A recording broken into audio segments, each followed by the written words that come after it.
What's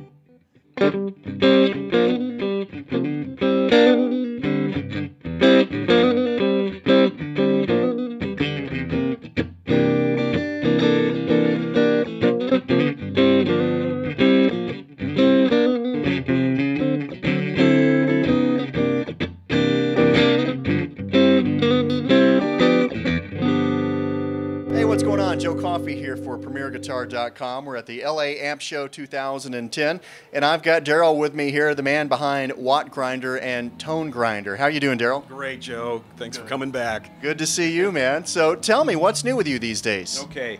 Well, since we last met, we introduced the expanded output series of ToneGrinder. We know that. We saw that on the YouTube thanks to Premier Guitar, and I appreciate that. Well, let me pause you for a second. For folks who haven't seen the video, explain what we're talking about here. These aren't tubes. They're not solid state. It's not a chip. What are these? What I have to do, to be honest here, is tell you that they are a tube device. They are a non-glass, non-vacuum tube device. It is a 12AX7. There are 4 different models in 2 different series. And the 2 different series, which we'll talk about now, that when we introduced it, there was one series called the Expanded Output Series. Now, and for the years that we've been working on this, we have been requested to make something a little tamer, if you will. So we came out with the X100 series. Same engineering, same design, same technology, just a little bit less gain, basically more equal now to the glass vacuum tube that we're all used to. The vintage amplifier owners requested that of me, so that's what we did. Our goal is to make a difference. Make your amp sound better, create a technology that is just better than what we have today, and that's my inspiration, that is my drive behind this. And you're blazing a trail, so to speak, in the gear world. A lot of people are very hesitant sometimes to understand what's going on when it comes to technology past 1960. Yeah. And, you know, let's be honest, a lot of the stuff from way back when does sound really good because of the mindset we're in and a number of psychological reasons, let's be honest. But regardless, there are certain tones people go for. There's certain products people are used to leaning toward, and you came out with something completely new, and people really have to open their minds to even understand what you're doing, right? That's absolutely correct. That is the difference. Here's the deal. As they come into the show, and especially using a vintage Fender like this, it does sound good with vacuum tubes, because that's all we had to compare it to. It sounds wonderful. That's how the amps were designed. Now, with a 2-channel amp like this, I can give them a demo with a vacuum tube in one channel, ToneGrinder in the second channel. They hear it directly now, A/B this thing right in front of them, and they are amazed.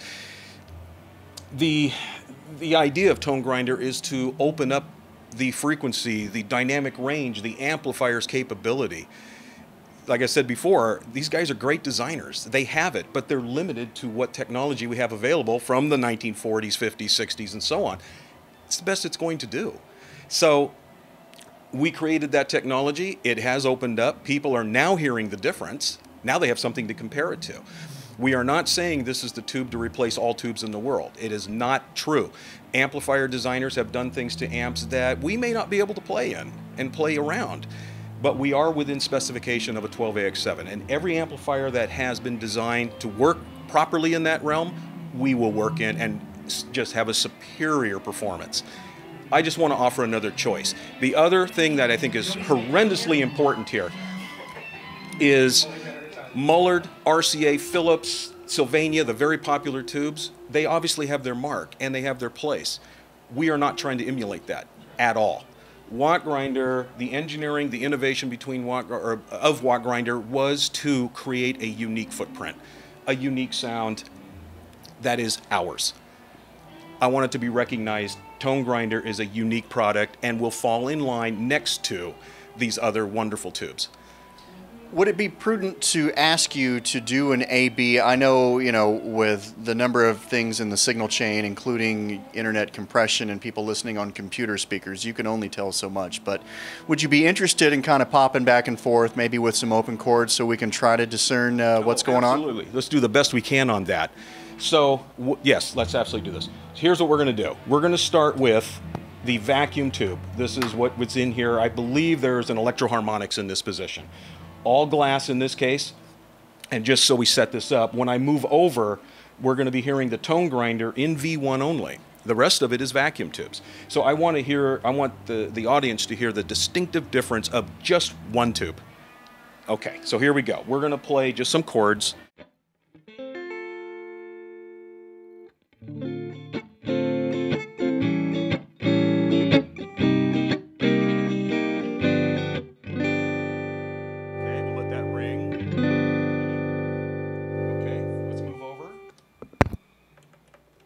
Here we go.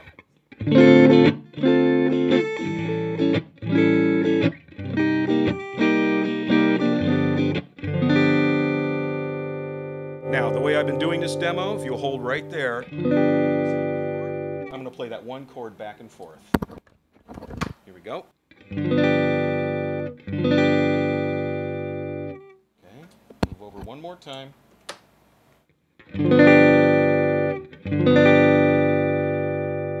Looking at the settings here with the little tone stack and volume, I mean, everything is identical. That is correct.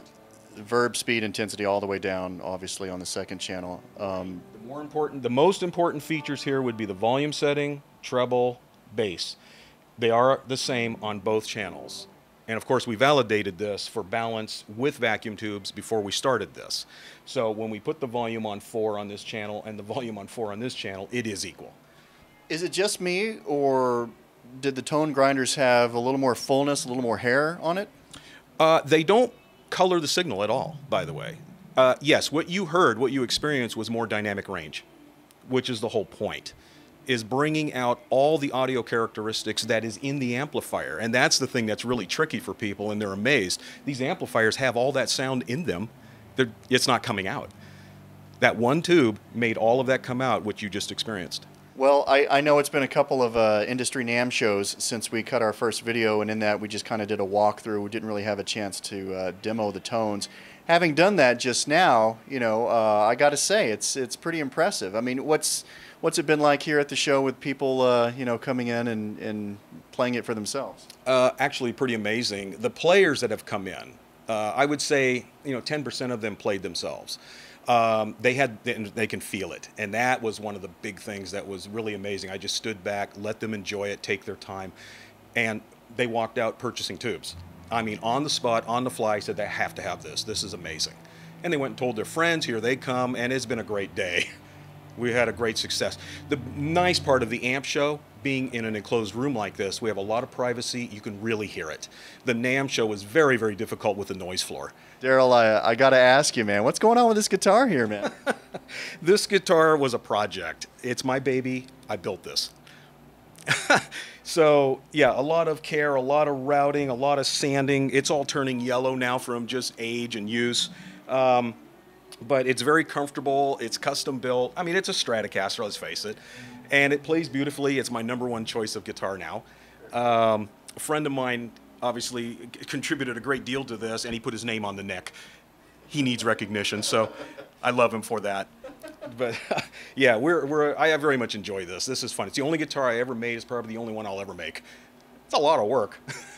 Well, one of the true signs of a gear tinkerer, you know, every time I run into you, I'm always like, well, what's new? What are you doing now? We're going to cut another video you should look for on our YouTube site and on premierguitar.com as well about your line of cabs. Yes. We'll do a separate video about that. But as for now, let's close this video up. If people want to find out more about ToneGrinder, what should they do? Where should they go? Obviously, go to 3dub.wattgrinder.com. You will find everything in the world there, and look for a brand new website. We're under development of that. It's going to be awesome. All right. I'm Joe Coffey. You're watching premierguitar.com.